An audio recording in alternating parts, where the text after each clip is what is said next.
الحمد للہ رب العالمین والصلاة والسلام علی سید المرسلین رب اشرح لی صدری ویسر لی امری واحلل عقدۃ من لسانی یفقهوا قولی ربی زدنی علما اعوذ باللہ من الشیطان الرجیم بسم اللہ الرحمن الرحیم وَإِذْ فَرَقْنَا بِكُمُ الْبَحْرَ فَأَنْجَيْنَاكُمْ وَأَغْرَقْنَا آلَ فِرْعَوْنَ وَأَنْتُمْ تَنْظُرُونَ وَإِذْ وَعَدْنَا مُوسَى 40 لَيْلَةً ثُمَّ اتَّخَذْتُمُ الْعِجْلَ مِنْ بَعْدِهِ وَأَنْتُمْ ظَالِمُونَ۔ اور جب ہم نے تمہارے لیے دریا پھاڑ دیا تو تمہیں بچا لیا، فرقنا فرق کر دیا یعنی آدھا ادھر آدھا ادھر، بِكُمُ الْبَحْرَ فَأَنْجَيْنَاكُمْ اور فرعون والوں کو تو تم کو نجات دی، یہاں ترجمہ نیچے ہوگا، اور فرعون والوں کو تمہاری آنکھوں کے سامنے ڈبو دیا، یعنی تم دیکھ رہے تھے، وَأَنْتُمْ تَنْظُرُونَ تم دیکھ رہے تھے، تمہیں نظر آ رہا تھا یہ عمل۔ اور جب ہم نے موسیٰ سے وَإِذْ وَعَدْنَا وعدہ کیا وعدہ لیا موسیٰ 40 رات کا وعدہ فرمایا، لیلتاً لیلہ 40 لیلتاً رات، ثم اتخذتم العجل پھر اس کے پیچھے یعنی موسیٰ علیہ السلام کے جانے کے بعد جب وہ چلے گئے، عجلہ یعنی بچھڑا، تم نے بچھڑے کی پوجا شروع کر دی، من بعد ہی اس کے بعد، وَأَنْتُمْ ظَالِمُونَ اور تم ظالم تھے۔ یہ ترجمہ کنز الایمان کا ہے، یہ تفہیم القرآن ہے، اس کا ترجمہ پڑھیں گے، آیات ہم نے پڑھ لی ہیں، اس کا ترجمہ دیکھیے۔ یاد کرو وہ وقت جب ہم نے سمندر پھاڑ کر تمہارے لیے راستہ بنایا۔ یاد کرو سے کیا مراد ہے؟ وَإِذْ فَرَقْنَا اصل میں کہتے ہیں اذکر تھا یہ، تو وَإِذْ فَرَقْنَا یعنی یاد کرو، تو یہ جن لوگوں سے خطاب ہو رہا ہے یہ تو نبی کریم صلی اللہ علیہ وسلم کے زمانے کے لوگ ہیں، اور یہ سارا کام ہوا تھا موسیٰ علیہ السلام کے زمانے کے لوگوں کے ساتھ، تو ان کو کیوں بتایا؟ کیونکہ ان کو اچھی طرح معلوم تھا، ان کی کتابوں میں سب کچھ لکھا ہوا تھا، سارا کچھ درج تھا، اور یہ اس پر یقین بھی رکھتے تھے۔ تو اللہ تعالیٰ ظاہر ہے باپ دادا کے ساتھ جو احسان ہوتے ہیں اس کا حصے دار اولاد بھی ہوتی ہے۔ جب ہم نے سمندر پھاڑ کر تمہارے لیے راستہ بنایا، پھر اس میں سے تمہیں بخیریت گزروا دیا، پھر وہیں تمہاری آنکھوں کے سامنے فرعونیوں کو غرقاب کیا، یعنی ان کو ڈبو دیا۔ یاد کرو جب ہم نے موسیٰ کو 40 شبانہ روز یعنی 40 راتوں کی قرارداد پر بلایا، تو اس کے پیچھے تم بچھڑے کو اپنا معبود بنا بیٹھے، اس وقت تم نے بڑی زیادتی کی تھی، مگر اس پر بھی ہم نے تمہیں معاف کر دیا۔ یہ ضیاء القرآن ہے پیر محمد کرم شاہ الازہری کا۔ اور جب پھاڑ دیا ہم نے تمہارے لیے سمندر کو، پھر ہم نے بچا لیا تم کو اور ڈبو دیا فرعونیوں کو، اور تم کنارے پر کھڑے دیکھ رہے تھے، وَأَنْتُمْ تَنْظُرُونَ۔ اور یاد کرو جب ہم نے وعدہ فرمایا موسیٰ سے 40 رات کا، پھر بنا لیا تم نے بچھڑے کو معبود ان کے بعد، اور تم سخت ظالم تھے۔ آگے وہی ہے نا، ثم عفونا عنکم، پھر بھی یعنی درگزر فرمایا اور معاف کر دیا گیا۔ ابھی ہم نے 2 آیات پڑھی ہیں، 50 اور 51، یعنی یہ قوم جو تھی، جو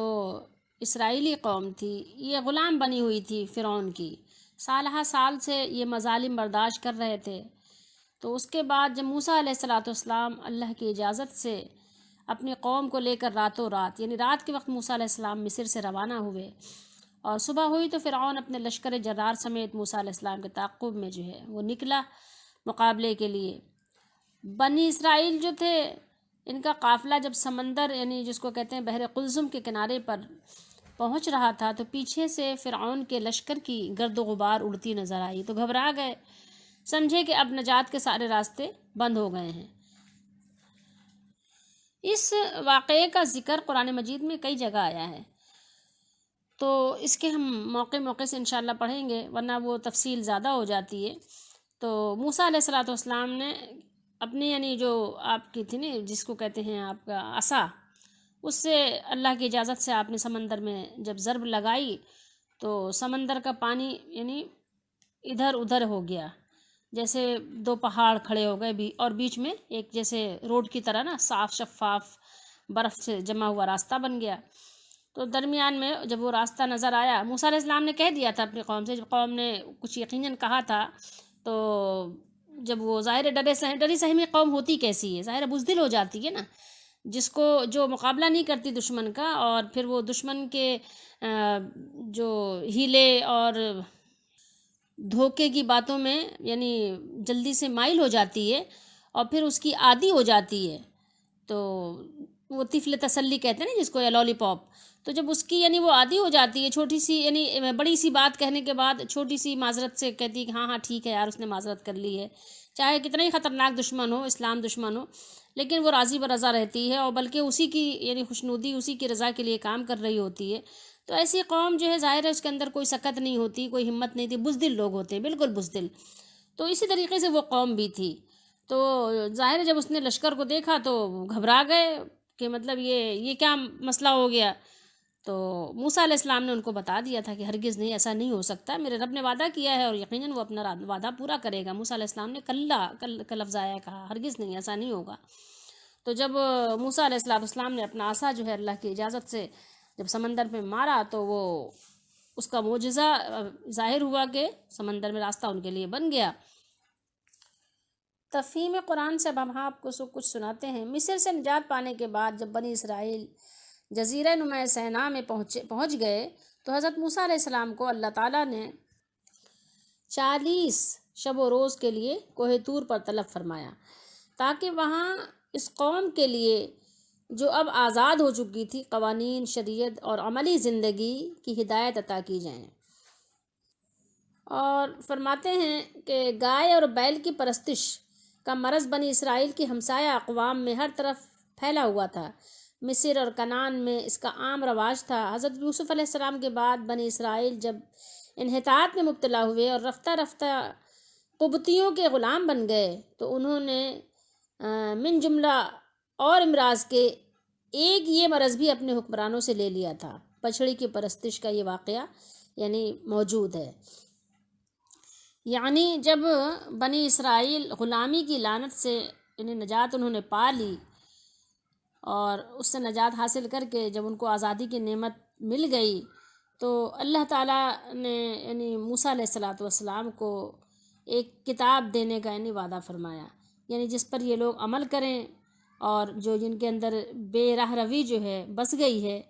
تو اس سے یہ نجات حاصل کریں. تو اس لیے موسیٰ علیہ السلام کو 40 رات کا جو ہے یعنی 40 رات کے لیے آپ کو جو ہے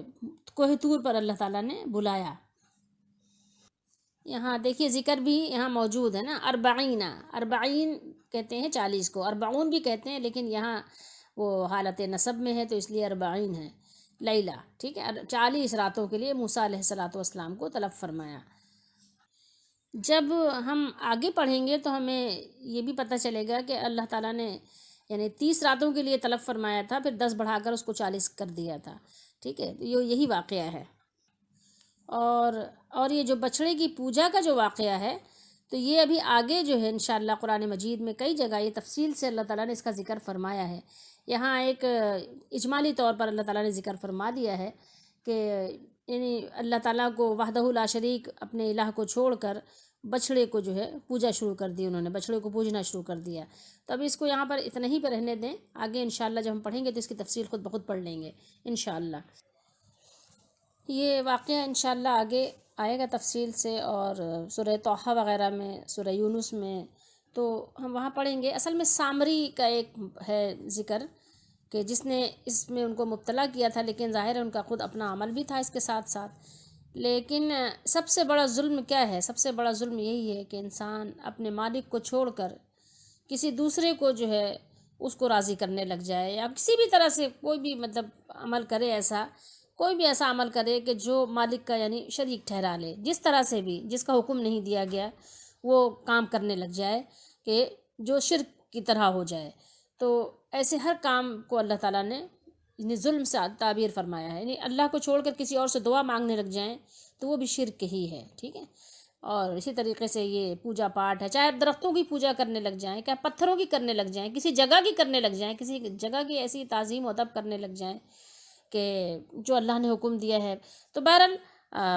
اللہ کے حکم کے خلاف وہ کچھ بھی وہ کرنے لگیں تو وہ اس کو جو ہے آپ یہ سمجھ لیں کہ یہ شرک مشابہ ہے۔ تو اللہ تعالیٰ نے فرمایا کہ سب سے بڑا ظلم تو یہی ہے کہ انسان اللہ تعالیٰ کو چھوڑ کر، لیکن پھر بھی اللہ تعالیٰ کی رحمت نے ان کو موقع دیا، اور اللہ کی سنت بھی یہی ہے کہ کسی کو فوراً نہیں پکڑتا کہ فوراً پکڑ لے، فوراً ڈبو دے، فوراً مار دے، فوراً گرفت کر لے۔ ہاں یہ اور بات ہے کہ کوئی اللہ کو اتنا ناراض کر دے کہ فوراً اچانک بیٹھے بیٹھے بغیر یعنی توبہ کا موقع ملے، موت آ جائے، لیکن یہ ہے کہ اللہ تعالیٰ موقع دیتا ہے۔ فرمایا آگے نا اللہ نے کہ ثم عفونا عنکم من بعد ذلک لعلکم تشکرون، پھر اس کے بعد ہم نے تمہیں معافی دی، اور معافی کا طریقہ آگے خود ذکر کیا ہے اللہ تعالیٰ نے کہ کس طرح معافی ان کو ملی ہے۔ لیکن یہ کتنی بڑی بات ہے کہ یعنی دنیا میں تھوڑی سی سزا کے بعد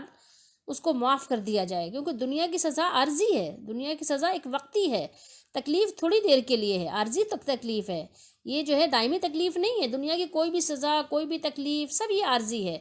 تو فرمایا کہ پھر بھی یعنی اس کے غضب کا تقاضا تو یہ تھا، تمہارے عمل کا تقاضا تو یہ تھا کہ تمہیں فوراً تمہاری گرفت ہوتی اور فوراً تمہیں جو ہے سزا دے کے انہیں مار دیا جاتا، تمہیں ملیا میٹ کر دیا جاتا، لیکن نہیں، مالک الملک نے، مولا کریم نے موقع دیا کہ نہیں، تم ابھی بھی اگر توبہ کرو، ابھی بھی جو ہے یعنی کفارہ ادا کر دو اپنے اس ظلم کا، تو اللہ تعالیٰ تمہیں جو ہے اس نے معاف کر دیا، تمہیں پورا موقع فراہم کیا۔ ثم عفونا عنکم من بعد ذلک،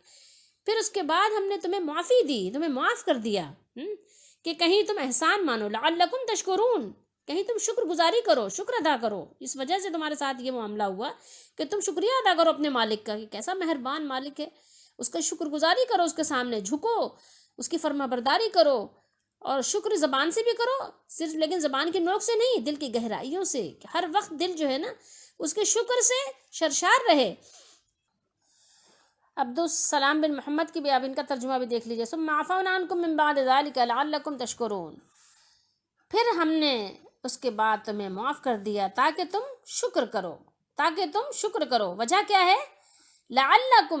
لعلکم تشکرون، تاکہ تم شکر کرو، تاکہ تم شکر گزار بن جاؤ۔ تو چاہیے تو یہ تھا کہ تم پر توبہ کا دروازہ بند کر دیا جاتا اور تمہیں نیز تو نابود کر دیا جاتا، لیکن اللہ تعالیٰ کی رحمت، اس کی رحیمی و کریمی نے پھر بھی اپنا در رحمت کھلا رکھا اور تمہاری توبہ کو شرف قبولیت کا مقام بخشا۔ اللہ تعالیٰ ہم سب کو ہر طرح کے ظلم اور شرک سے بچائے، اور اللہ تعالیٰ ہم سب کو سچی پکی توبہ کی توفیق دے اور ایمان پر خاتمہ نصیب فرمائے، آمین۔